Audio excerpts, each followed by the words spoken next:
المرتضى کرم اللہ تعالی وجہہ الکریم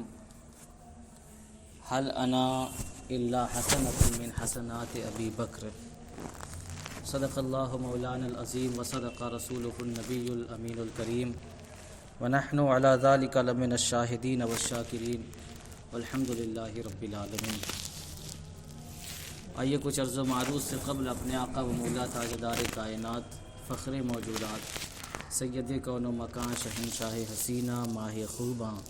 سرخیل زہرہ جمالاں حضور سیدنا و سید الکل محمد الرسول اللہ ارواحنا فدا صلی اللہ علیہ وسلم کی بارگاہ ناز میں جھوم جھوم کر درود پاک کا ہدیہ نچھاور کریں۔ پڑھیں بلند آواز سے اللہم صلی علی سیدنا و مولانا محمد وعلی آل سیدنا مولانا محمد وبارک وسلم صلاۃ و سلاما علیک یا سیدی یا رسول اللہ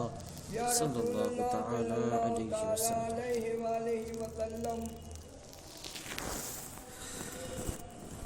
حضرات محترم، ساری کائنات میں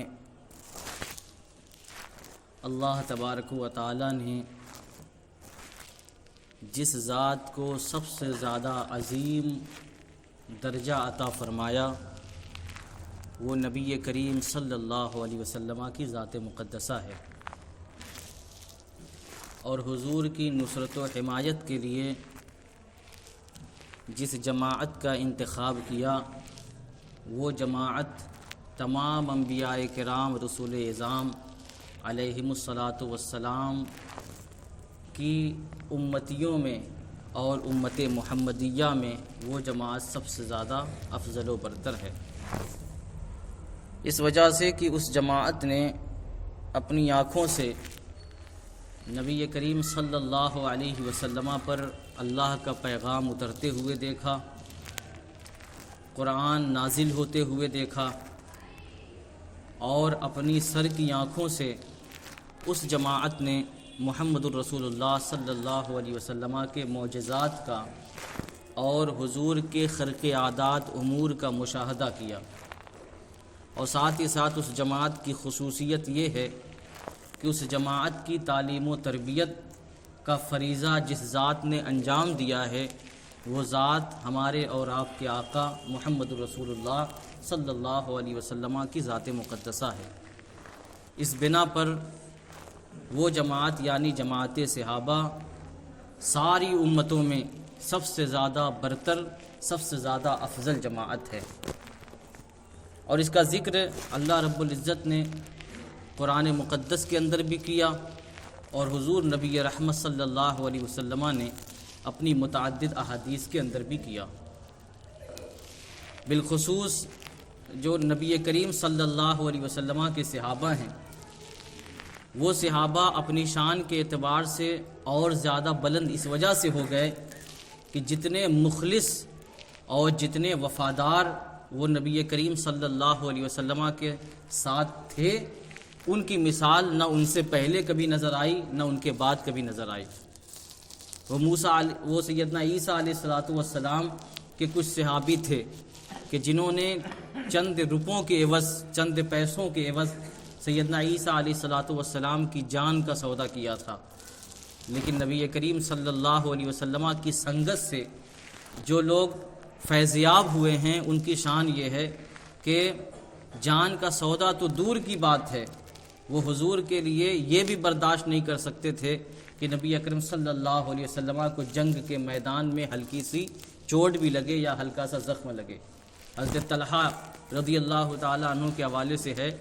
کہ جب جنگ کے اندر یہ جاتے تھے تو حضور صلی اللہ علیہ وسلم کی ارد گرد ہی رہا کرتے تھے، اور جب بھی کوئی تیر حضور کی طرف چلاتا تھا تو حضرت طلحہ رضی اللہ تعالیٰ عنہ آگے بڑھ کے اپنے سینے سے اس کو روکا کرتے تھے۔ کبھی کبھی ایسا ہوا کہ جنگ کے موقع پر 80 سے زیادہ زخم لے کر سیدنا طلحہ رضی اللہ تعالیٰ عنہ صرف اس لیے واپس آئے کیونکہ انہوں نے اپنی ذات کو حضور نبی رحمت صلی اللہ علیہ وسلم کے لیے ڈھال بنا دیا تھا کہ جو بھی تیر آتا تھا اگر ان کے پاس ڈھال نہ ہوتی تو وہ اپنے بدن سے اس تیر کو روکا کرتے تھے۔ اور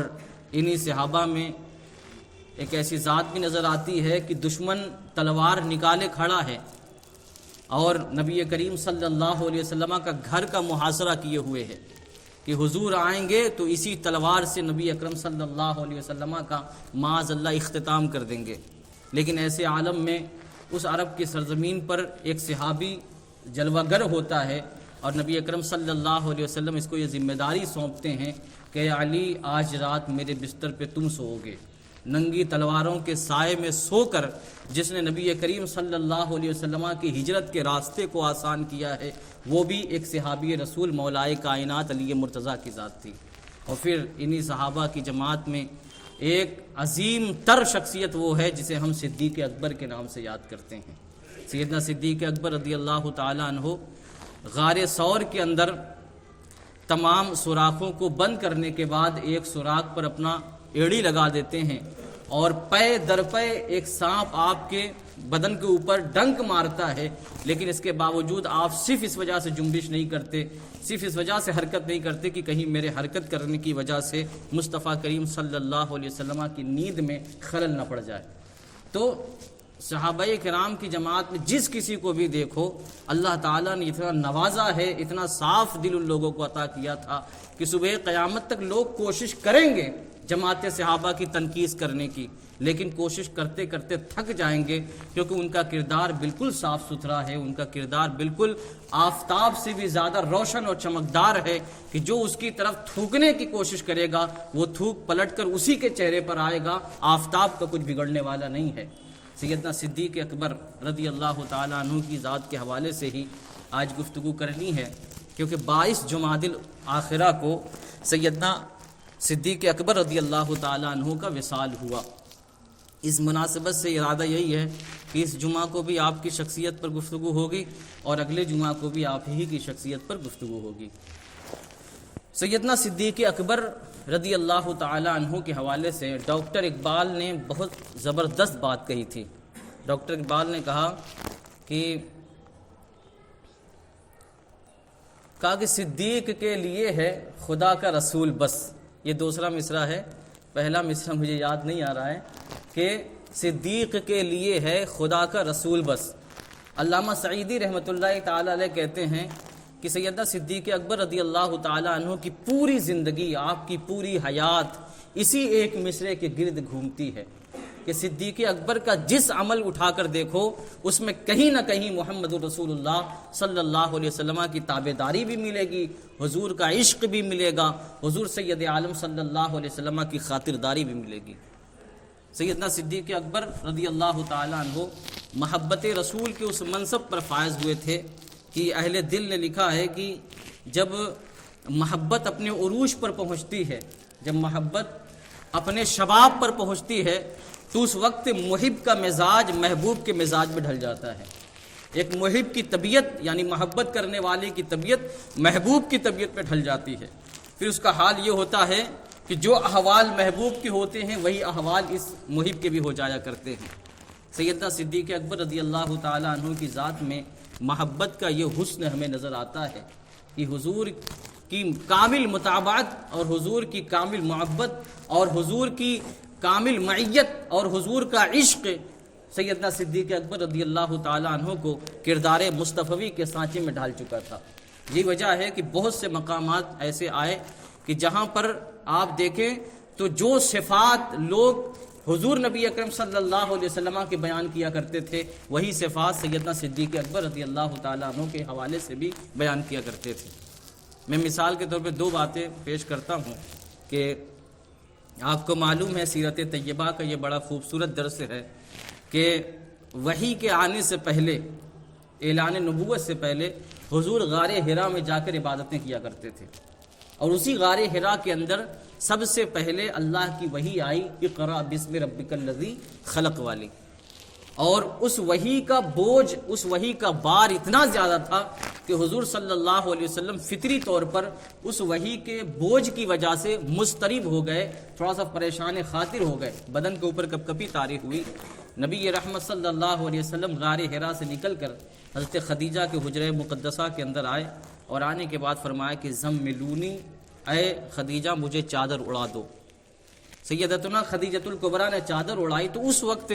حضور نبی رحمت صلی اللہ علیہ وسلم نے فرمایا کہ لگتا ہے کہ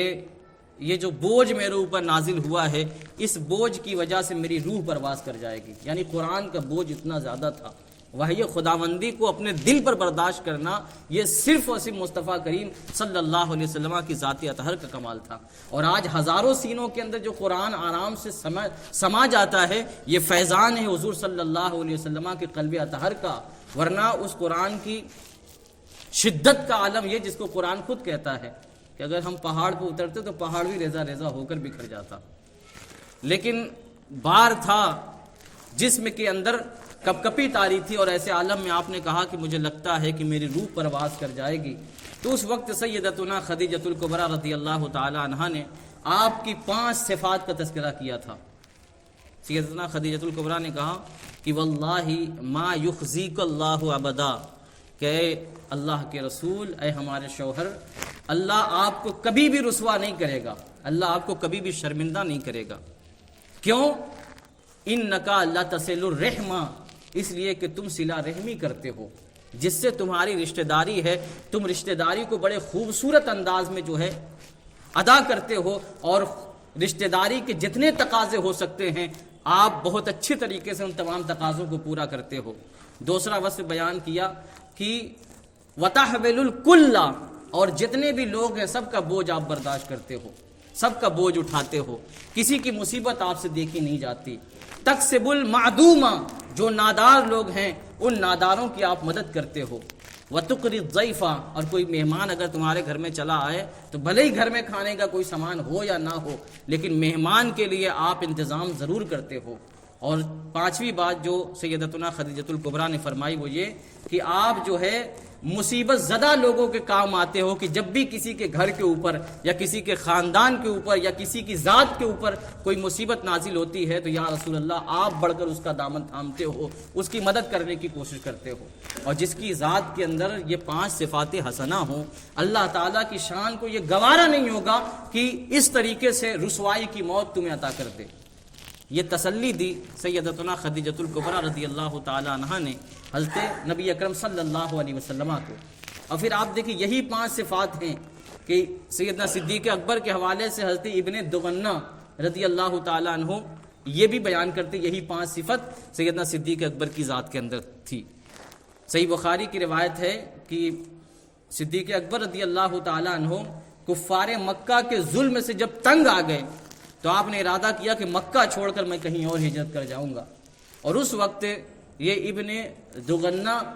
آئے، انہوں نے آنے کے بعد کہا کہ اے صدیق اکبر ان مثلک لا یخرج ولا یخرج، کہ اے صدیق اکبر تمہارے جیسی ذات کی شان کے لائق یہ بات نہیں ہے کہ تم مکہ چھوڑ کر چلے جاؤ، کیونکہ تمہاری اچھائیوں کی وجہ سے تو مکے کے اندر آبادی ہے، تمہاری بہتری کی وجہ سے مکے کے اندر آبادی ہے. اور پھر اس کے بعد صدیق اکبر کی جو صفات گنائی ہیں وہی 5 صفتیں گنائی جو حضرت خدیجہ نے حضور کے بارے میں گنائی تھی کہ انک لتصل الرحمہ وتکسب المعذورہ وتقری الضیفہ، اور جو ہے ناداروں کی مدد کرنے والی بات، کہ وہی 5 صفات جو نبی اکرم صلی اللہ علیہ وسلم کی ذات کے حوالے سے خدیجۃ الکبریٰ نے گنائی تھی، وہی 5 صفات ابن دغنہ نے جو ہے صدیق اکبر رضی اللہ تعالیٰ عنہ کے حوالے سے گنائی. تو کہنے کا مطلب یہ ہے کہ محبوب و محب میں اس قدر مماثلت ہو چکی تھی کہ جو کمالات جو ہے نبی کریم صلی اللہ علیہ وسلم کی ذات اطہر کے اندر تھیں، ان کمالات کا فیضان، ان کمالات کا عکس، ان کمالات کا نور سیدنا صدیق اکبر رضی اللہ تعالیٰ عنہ کے قالب کے اندر بھی اللہ پیدا کر چکا تھا. اور پھر یہی دیکھیے کہ صلح حدیبیہ کا بھی ایک موقع ہے جہاں بالکل مماثلت نظر آتی ہے. صلح حدیبیہ ہوئی. صلح حدیبیہ جانتے ہی ہیں کہ جب حضور صلی اللہ علیہ وسلم ہجرت کر کے مدینہ گئے تو مکے میں حضور اور صحابہ کرام کا داخلہ منع تھا، لیکن 6 یا 7 ہجری میں نبی اکرم صلی اللہ علیہ وسلم اپنے صحابہ کو لے کر نکلے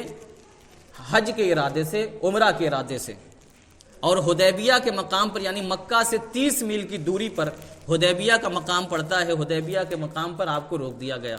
اور کہا گیا کہ آپ لوگوں کو مکے کے اندر داخل ہونے کی اجازت نہیں ہے، کیونکہ مکے میں کافروں کا قبضہ تھا، کفار مکہ اور مشرکین کا وہاں پر دورہ تھا. اس وجہ سے داخلے پر پابندی لگا دی گئی، اور وہاں پر مکے والوں نے اپنا ایک نمائندہ بھیجا اور کہا کہ جاؤ محمد عربی صلی اللہ علیہ وسلم سے معاہدہ کراؤ، جس کو معاہدہ حدیبیہ اور صلح حدیبیہ کے نام سے جانا جاتا ہے۔ اور اس کے اندر کچھ ایسی شرطیں بھی رکھی گئی تھیں جو مسلمانوں کے اوپر بڑی تنگ تھی، کہ اس کے اندر ایک شرط یہ تھی کہ اگر جو ہے مکے کا کوئی آدمی مدینے کی طرف جائے گا تو حضور صلی اللہ علیہ وسلم کو اس آدمی کو لوٹانا ضروری ہوگا، لیکن اگر مدینے کا کوئی آدمی بھاگ کر مکہ چلا آئے تو ایسی صورت میں مکے والے اس بات کے ذمہ دار نہیں ہوں گے کہ اس آدمی کو واپس مدینہ بھیجا جائے۔ تو یہ بڑی سخت شرط تھی، لیکن اس کے باوجود نبی اکرم صلی اللہ علیہ وسلم کے جو نگاہ نبوت تھی وہ آگے کی باتیں دیکھ رہی تھی کہ یہ ایک راستہ بن جائے گا، اور جیسے ہی مسلمانوں کا مکے کے اندر آنا جانا شروع ہوگا تو مسلمان اپنے کردار سے کافروں کے دلوں کو سر کر لیں گے، اور پھر راستہ ملا، مسلمان آنے جانے لگے۔ بھلے ہی اس صلح کے وقت مسلمان بظاہر طور پر جھکے تھے، لیکن اس راستے کے کھلنے کی وجہ سے اسلام کے لیے ایک راستہ فراہم ہو گیا کہ وہ کافروں کے دلوں کا راستہ طے کر گیا، اور کثیر تعداد میں اہل مکہ نے صلح حدیبیہ کے بعد اسلام قبول کیا ہے۔ تو اسی صلح کے وقت جس میں مسلمانوں کو تھوڑا سا نرمی برتنی پڑی، اس کے وقت حضرت عمر ابن خطاب رضی اللہ تعالیٰ عنہ حضور کی بارگاہ میں آئے، اور آنے کے بعد انہوں نے کہا کہ کیا آپ اللہ کے رسول نہیں ہیں؟ کیا ہم حق پر نہیں ہیں؟ کیا کفار مکہ باطل نہیں ہیں؟ تو حضور نبی اکرم صلی اللہ علیہ وسلم نے فرمایا کہ ہر سوال کے جواب میں فرمایا بلا، کیوں نہیں، میں اللہ کے رسول ہوں، ہم لوگ حق پر ہیں اور یہ کافر باطل پر ہیں۔ اور پھر عمر ابن خطاب نے کہا کہ تو ہم کیوں جھک کر ان سے صلح کر رہے ہیں؟ حضور نبی رحمت صلی اللہ علیہ وسلم نے فرمایا کہ میں اللہ کا رسول ہوں، اللہ کی طرف سے مجھے یہی حکم ملا ہے اور میں اللہ کے حکم کی نافرمانی نہیں کر سکتا۔ پھر اس کے بعد عمر ابن خطاب نے عرض کیا یا رسول اللہ، کیا آپ نے نہیں کہا تھا کہ ہم بیت اللہ کا طواف کریں گے؟ تو نبی اکرم صلی اللہ علیہ وسلم نے فرمایا کہ یقیناً ہم نے کہا تھا کہ ہم بیت اللہ کا طواف کریں گے، لیکن ہم نے یہ تو نہیں کہا تھا کہ اسی سال طواف کریں گے۔ انشاءاللہ اللہ تعالی ہمیں موقع عطا فرمائے گا اور ہم اپنی زندگی میں کعبۃ اللہ کا طواف ضرور کریں گے۔ یہ بات جب ہو چکی تو عمر ابن خطاب یہاں سے اٹھ کر صدیق اکبر کے پاس پہنچے۔ صدیق اکبر کے پاس جانے کے بعد انہوں نے وہی باتیں کہیں جو حضور سے کہی تھیں، اور ہو بہو صحیح بخاری کی روایت بتاتی ہے کہ ہو بہو ہر سوال کا جواب صدیق اکبر نے وہی دیا جو نبی اکرم صلی اللہ علیہ وسلم جو ہے عمر ابن خطاب کو دے چکے تھے۔ یہاں پر بھی دیکھیے کہ ذات الگ الگ ہے، صدیق اکبر کی ذات الگ، حضور کی ذات الگ، لیکن سوالات جب عمر ابن خطاب کی طرف سے آئے ہیں تو جو جواب نبی اکرم صلی اللہ علیہ وسلم نے دیا بالکل ہو بہو وہی جواب حضرت ابو بکر صدیق رضی اللہ تعالی عنہ نے بھی دیا۔ یہ وہی ہے کہ محبوب و محب کے اندر مماثلیت ہے، کہ مزاج کے اندر ایک دوسرے کا نور اور ایک دوسرے کا رنگ پیدا ہو گیا ہے۔ یہی وجہ ہے کہ جو جواب محمد الرسول اللہ کی بارگاہ سے ملتا ہے وہی جواب سیدنا صدیق اکبر رضی اللہ تعالیٰ عنہ کی بارگاہ سے بھی ملتا ہے۔ تو کہنے کا مطلب یہ ہے کہ صدیق اکبر رضی اللہ تعالیٰ عنہ محبت کی اس معراج پر قائم ہو چکے تھے کہ ان کے اندر وہی طبیعت پیدا ہو گئی تھی جو طبیعت مصطفیٰ ہے، کہ حضور کی طبیعت کا نور سیدنا صدیق اکبر رضی اللہ تعالیٰ عنہ کی ذات کے اندر حضور کی متابعت کی بنیاد پر، حضور کی محبت کی بنیاد پر پیدا ہو گئی تھی۔ اور پھر اللہ رب العزت نے بھی حضور نبی رحمت صلی اللہ علیہ وسلم کے ساتھ سیدنا صدیق اکبر کا ذکر قرآن کے اندر کئی جگہ کیا ہے۔ یہ حضور کی حدیث ہے کہ الارواح جنود مجندہ، کہ روحیں جو ہے ایک دوسرے کے ساتھ رہنے والے لشکر کی طرح ہیں، کہ عالم ارواح میں جو روحیں ایک دوسرے کے ساتھ تھیں دنیا کے اندر بھی وہ روحیں ایک دوسرے سے جڑ جائیں گی، ایک دوسرے سے قریب آ جائیں گی، ایک دوسرے سے محبت کرنے والی ہو جائیں گی۔ اگر آج ایک آدمی کا دوست ہے تو اس کی دوستی اس بات کی گواہ ہے حضور صلی اللہ علیہ وسلم کی اس حدیث کی روشنی میں کہ عالم ارواح میں یہ دونوں شخصوں کی روحیں ایک ساتھ تھی۔ یہی وجہ ہے کہ دنیا میں آنے کے بعد بھلے ہی زمانوں اور مکان کا فاصلہ ہو جاتا ہے، لیکن اس کے باوجود اللہ تعالیٰ روحوں کی قربت کی وجہ سے ایک دوسرے کی محبت ایک دوسرے کے دلوں کے اندر ڈال دیا کرتا ہے۔ نبی اکرم صلی اللہ علیہ وسلم کی پوری زندگی صدیق اکبر رضی اللہ تعالیٰ عنہ ساتھ رہے، سفر میں بھی ساتھ رہتے تھے، حضر میں بھی ساتھ رہتے تھے۔ ہاں جو حضور کا مخصوص اوقات ہوتا تھا حجرہ مقدسہ کے اندر جو وقت گزرا کرتا تھا تو اس وقت میں سیدنا صدیق اکبر حضور کے ساتھ نہیں ہوتے تھے، لیکن زندگی کے بیشتر لمحے میں، بیداری کے عالم میں، تبلیغی امور کے کام میں، آپ جہاں دیکھیں، جنگ کے میدان میں دیکھو یا پھر تبلیغ کرتے ہوئے دیکھو یا کسی کو سمجھاتے ہوئے دیکھو، ہر لمحہ سیدنا صدیق اکبر رضی اللہ تعالیٰ عنہ حضور کے ساتھ نظر آتے ہیں۔ اور پھر اسی ساتھ کو اللہ نے بھی پسند کیا اور قرآن کے اندر جگہ جگہ حضور کا تذکرہ کیا، تو پھر اسی کے ساتھ صدیق اکبر رضی اللہ تعالیٰ عنہ کا بھی ذکر کیا ہے۔ ایک جگہ ہے کہ اللہ نے فرمایا کہ والذی جاء بالصدق وصدق بہ اولئک هم المتقون، او کما قال اللہ، فرمایا کہ وہ ذات جو اللہ کی بارگاہ سے سچا دین لے کر آئی اور وہ ذات جس نے اس دین کی تصدیق کی، اولئک هم المتقون، یہی لوگ پرہیزگار ہیں، یہی لوگ نیک ہیں۔ مفسرین کو جب ہم اٹھا کر پڑھتے ہیں تو مفسرین کہتے ہیں کہ والذی جاء بالصدق سے مراد حضور نبی رحمت صلی اللہ علیہ وسلم کی ذات ہے کہ وہی سچائی لے کر آئے، وہی ہدایت لے کر آئے، اور الذی صدق بہ سے مراد سیدنا صدیق اکبر رضی اللہ تعالیٰ عنہ کی ذات ہے کہ جب آپ دین لے کر آئے ہیں تو سب نے جھٹلایا، لیکن جس نے بڑھ کے کہا کہ اگر میرا دوست محمد صلی اللہ علیہ وسلم اگر یہ بات کہتے ہیں تو یقیناً وہ اپنی بات میں سچے ہیں، کیونکہ انہوں نے آج تک کوئی بات نہیں جھوٹ بولی، کوئی بھی غلط بات اپنی زبان سے نہیں نکالی۔ اور پھر اس کے بعد ایک جگہ اور ہے کہ اللہ نے فرمایا محمد الرسول اللہ والذین معہ، کہ محمد اللہ کے رسول ہیں اور جو ان کے ساتھ ہیں۔ یہاں والذین معہ میں جہاں سارے صحابہ داخل ہیں، وہی ان صحابہ میں سب سے اول درجے پر سیدنا صدیق اکبر رضی اللہ تعالیٰ عنہ کی ذات ہے۔ اسی وجہ سے مفسرین نے کہا کہ یہاں بھی محمد الرسول اللہ سے حضور کی ذات مراد ہے اور والذین معہ سے سیدنا صدیق اکبر رضی اللہ تعالیٰ عنہ کی ذات مراد ہے۔ اور پھر اور آگے بڑھیں تو سورہ والضحیٰ ہمیں نظر آتی ہے کہ جب وحی نازل ہوئی اور وحی نازل ہونے کے بعد کچھ دنوں کے لیے وحی کا سلسلہ جب موقوف ہو گیا، بند ہو گیا، بہت دنوں تک وحی نہیں آئی، تو کافروں نے یہ شور مچا دیا تھا کہ ودع محمدا ربہ وقلاہ، کافروں نے یہ شور مچایا کہ محمد کو اس کے خدا نے چھوڑ دیا ہے اور محمد کا خدا محمد سے معاذ اللہ ناراض ہو گیا ہے۔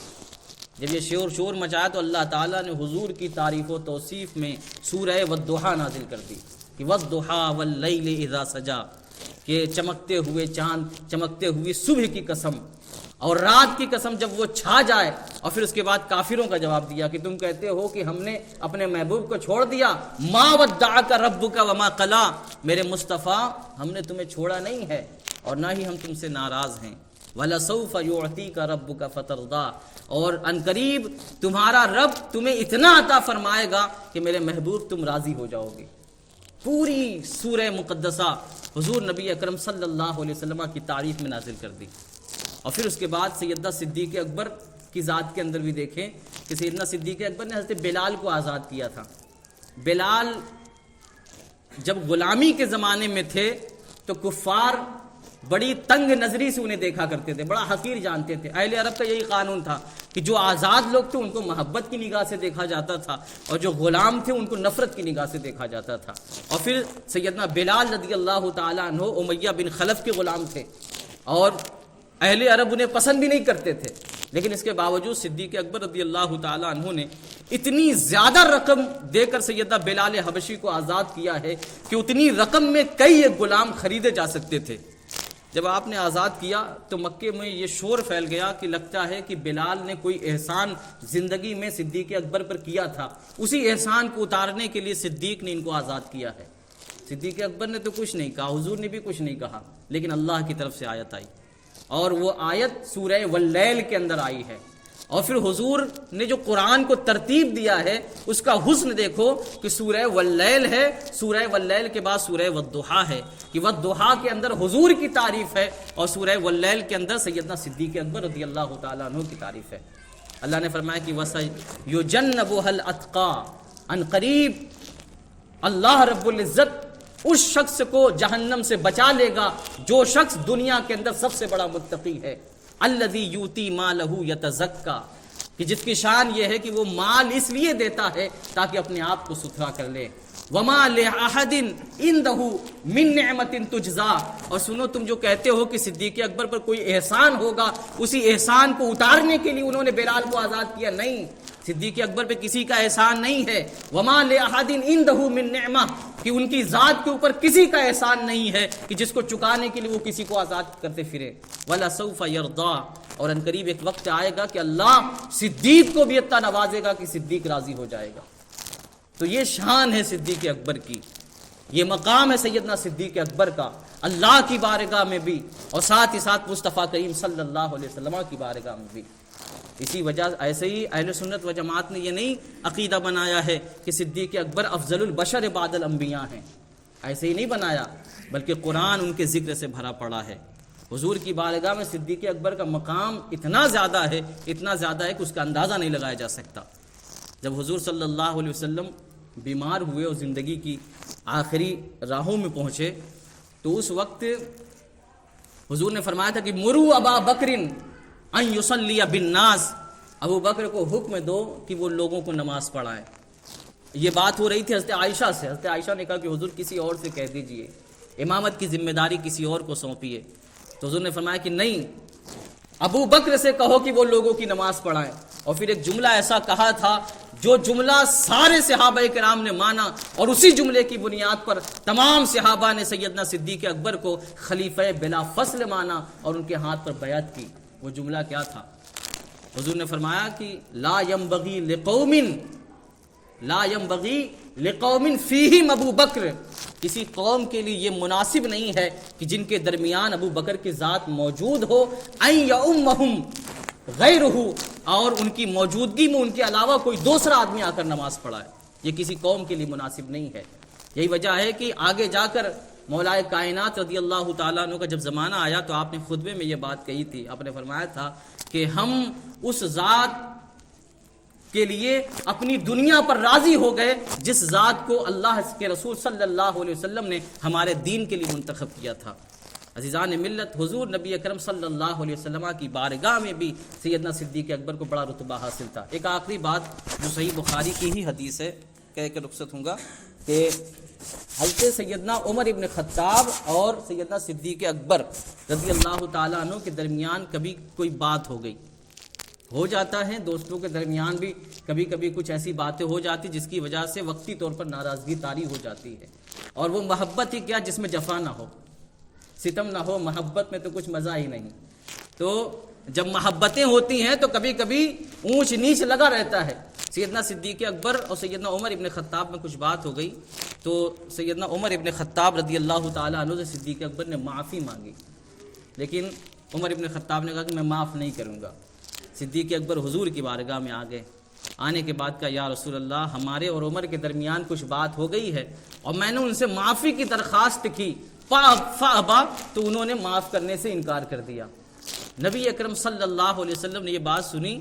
اور ادھر عمر ابن خطاب کے اوپر بھی ندامت طاری ہوئی. انہوں نے کہا کہ مان لو صدیق اکبر سے اگر کوئی خطا سرزد ہوئی ہے اور انہوں نے مجھ سے معافی طلب کی تو مجھے معاف کر دینا چاہیے تھا. میں نے معاف نہ کر کے بہت بڑی غلطی کی ہے. لہٰذا وہ بھی اپنے گھر سے نکلے اور صدیق اکبر کے گھر پہنچے. پوچھا کہ ہیں؟ تو گھر والوں نے کہا کہ نہیں، وہ تو حضور کی طرف گئے ہیں. عمر ابن خطاب مسجد نبوی کے اندر آئے. مسجد نبوی میں حضور بھی موجود تھے، صدیق اکبر بھی موجود تھے اور دیگر صحابہ بھی موجود تھے. یہ آئے تو صدیق اکبر کہتے ہیں کہ میں نے دیکھا کہ نبی اکرم صلی اللہ علیہ وسلم کا چہرہ متغیر ہو گیا. جب ایک آدمی پر غصہ طاری ہوتا ہے تو غصہ کا اثر چہرے پر دیکھا جاتا ہے. حضور سید عالم صلی اللہ علیہ وسلم کے چہرے پر غصے کا اثر دیکھا گیا. تو اس وقت صدیق اکبر کہتے ہیں کہ میں ڈر گیا کہ کہیں ایسا نہ ہو کہ حضور صلی اللہ علیہ وسلم جلال میں عمر ابن خطاب کو کچھ بہت زیادہ نہ کہہ دیں. اس وجہ سے صدیق اکبر بار بار یہ کہہ رہے تھے کہ حضور غلطی میری تھی، میں نے غلطی کی تھی، انہیں کچھ مت کہیے گا. لیکن حضور صلی اللہ علیہ وسلم نے اس وقت جو جذباتی انداز میں جو باتیں کہی تھیں وہ صحیح بخاری کی اوراق کے اندر موجود ہیں. اور حضور کے دل میں صدیق اکبر کے حوالے سے کتنی محبت ہے وہ صحیح بخاری کا حرف حرف بتاتا ہے. آپ نے فرمایا کہ ان اللہ بعثنی الیک فقلتم کذبتا وقال ابو بکر صدقتا کہ سنو جب میں دین لے کر آیا تھا اللہ کی بارگاہ سے، میں نے تمہارے درمیان نبوت اور رسالت کا اعلان کیا تھا، اس وقت تو تم لوگ مجھے ٹھکرا چکے تھے، مجھے تم نے جھوٹا کہہ دیا تھا، لیکن یہی صدیق تھا جس نے اس وقت میرا دامن تھام کے کہا تھا کہ یا رسول اللہ آپ جو کہتے ہیں سچ ہے۔ اور پھر اس کے بعد کہا کہ نہ صرف اس نے میری تصدیق کی بلکہ واسانی بمالہ ونفسہ، اس نے اپنے مال سے بھی میری مدد کی ہے، اپنی جان سے بھی میری مدد کی ہے۔ اور حل انتم تارکو لی صاحبی، کہ تم لوگ میرے لیے میرے دوست کو چھوڑ دو گے، میرے دوست کو ایسے ہی چھوڑ دو گے؟ اگر اس سے خطا ہوئی، اس نے تم سے معافی طلب کی تو تمہیں معاف کرنا چاہیے تھا، تم نے معاف کیوں نہیں کیا؟ نبی اکرم صلی اللہ علیہ وسلم کا یہ جذباتی انداز اور حضور کا یہ جذباتی کلام یہ بتاتا ہے کہ حضور کی بارگاہ میں سیدنا صدیق اکبر رضی اللہ تعالیٰ عنہ کا مقام کیا تھا، ان کا رتبہ کیا تھا۔ یہی وجہ ہے کہ صبح قیامت تک اہل سنت و جماعت کا یہ امتیازی نشان رہے گا کہ حضور نبی رحمت صلی اللہ علیہ وسلم کے بعد اس امت میں اگر سب سے اونچا رتبہ کسی کا ہے تو وہ صرف اور صرف سیدنا صدیق اکبر رضی اللہ تعالیٰ عنہ کا ہے، اور اس بات میں کبھی بھی کسی کا اختلاف نہیں رہا ہے۔ جو اختلاف کیے ان کا اہل سنت و جماعت سے کوئی تعلق نہیں رہا، لہٰذا یہ اہل سنت و جماعت کا اجماعی قطعی عقیدہ ہے کہ سیدنا صدیق اکبر حضور کے بعد، انبیاء و مرسلین کے بعد ساری کائنات میں سب سے بلند و برتر ہیں، سب سے اعلیٰ ہیں، سب سے بزرگ ہیں، اور جو اس سے انکار کرے گا وہ یا تو خارجی ہوگا یا ناصبی ہوگا یا رافضی ہوگا، اہل سنت سے اس کا کوئی تعلق نہیں رہے گا۔ کہ محمد سے وفا تو نے تو ہم تیرے ہیں، یہ جہاں چیز ہے کیا لوح و قلم تیرے ہیں۔